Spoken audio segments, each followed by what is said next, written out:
Alright, so let's talk about now how you can make a seamless animation like a walk cycle or a ball bouncing or something that keeps going over and over. Alright, you guys?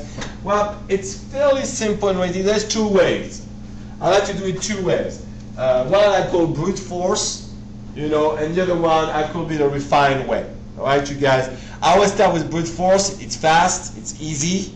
If it works, I stay this way. I don't go deeper than that. I don't need to. Alright? If it doesn't look very good, then I'll go into my refinement technique. Okay? My first technique, the brute force one, is fairly simple right here. Let's say I have a loop that needs to go 1 second, okay, from 1 to 60.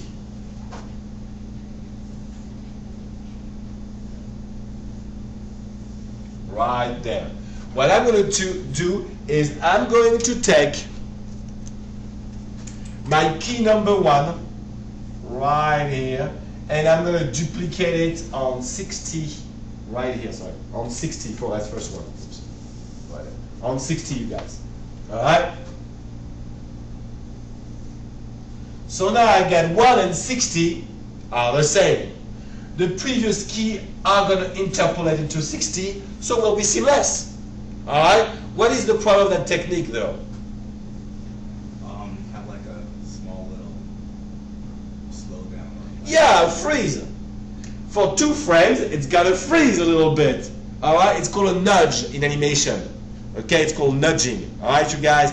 Very often, you won't see it, I swear. Alright? It's so quick, you won't even see it. But sometimes you can.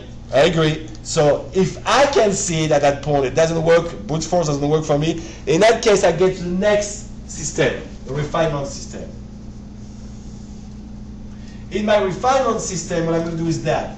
My first key, I'm going to take it, you guys, and I'm going to copy it not at 60, but at 61. 1 keyframe more, or 2 sometimes, alright? You're going to play with that to see what looks the best. And then you just stop at 60. You never give past 60 to the coders. Alright? Like that, you know 60 is going to interpolate in 61. So that's perfect. You know it's going to be perfect with 1 because 1 is 61. So by interpolating with 61, it's interpolating in 1. Perfectly. No lag. Because at the end, you don't give the 61, the one I would give you the nudge. Alright, you guys? That's a little bit more work, but it's worth it. It's not that bad either, all right, you guys, to do. Okay? Sometimes, though, that don't look very good and the brute force looks better. I'm not kidding you. I've seen it before. You want to test them, both of them. I always start with the brute force because it's faster. If it works perfect, that's it. Okay, I'm good to go. If not, I'll tweak it with that technique. Any question on that? You sure, you guys? It's tricky, okay, a little bit. We'll do some today. Actually, let me do one quickly right here so I can show you. I'll just take that ball and I'll get bouncing again. A lot of bouncing. I'll bring it right here. So I'll go in my side view, orthographic, to make sure it's perfect. Let me adjust all those perfectly. Alright, I'll put that at 10. So I'm good. I click on my S right here. Okay, you guys. Now I'm gonna play on 30 frames. So that's my whole animation. So I'm gonna go at 15 right here and bring it down to 0. Right there. Okay. And then after that, I need to put the same key that the first one, that's my brute force, right here, at 60, at 30. So I'm going to go right here, my first key, I'm going to right click, say copy. I'm going to go to 30 right there, right click and say paste. And let's play that. It's pretty hard to see that we have a nudge. Actually, in our situation, the nudge might be useful. Why? Because that's when you stop, the power stops. So it's push, stop a little bit, whoosh, whoosh, whoosh. You know what I'm saying? So that might be useful actually for us in our situation. But let's say we don't want that, okay? Well, in that case, we'd go 31, right here. 31 for now. would grab the key 30, right click, say cut, go to 31, say paste, and we have our key. But now we go back to the section that we'll play would be 30, right here. And now I play 1 to 30.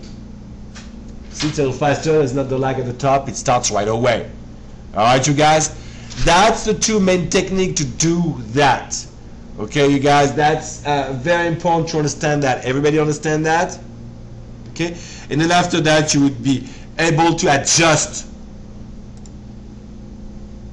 the weight. Alright, in your animation graph editor, you adjust the weight by tweaking the curve, basically. Breaking the curves, selecting one like that, selecting the other right here like we just did earlier, like that, that one right here, and now we'll look at it and it should look better.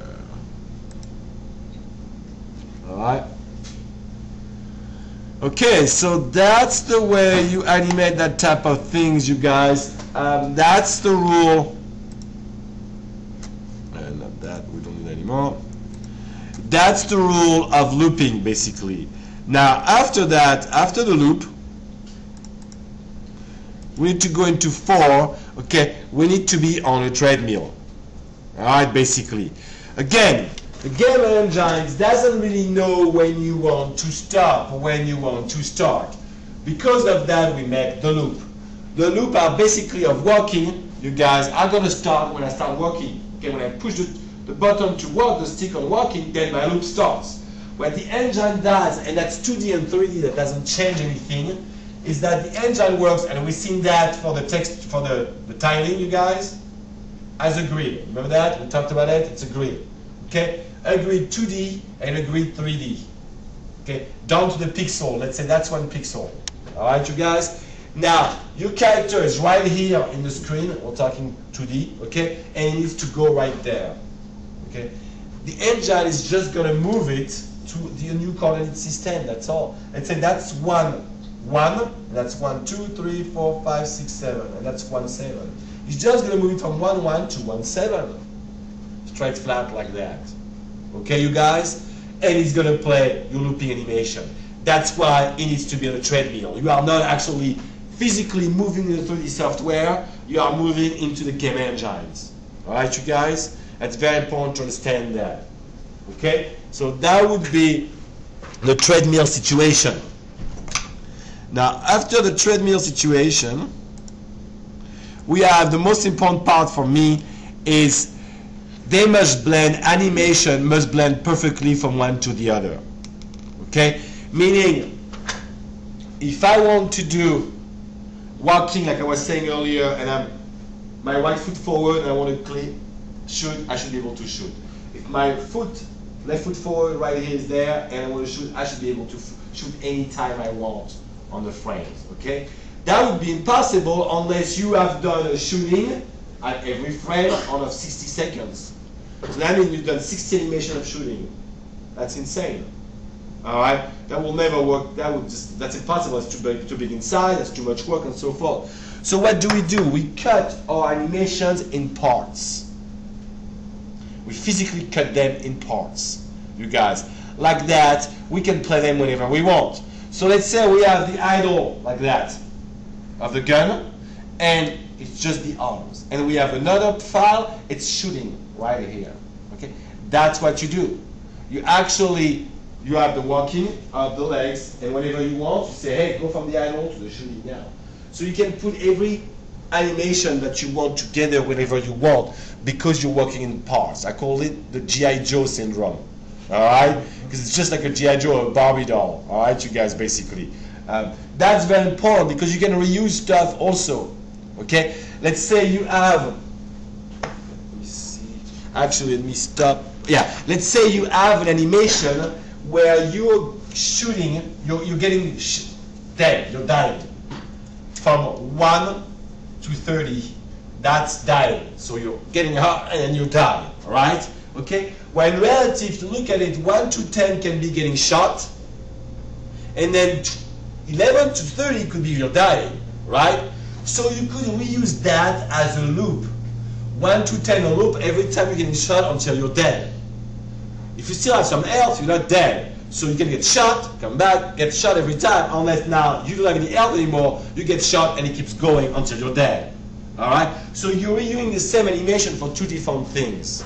But it blends perfectly like that from getting shot to dying, and you're not using too much animation. You guys understand that?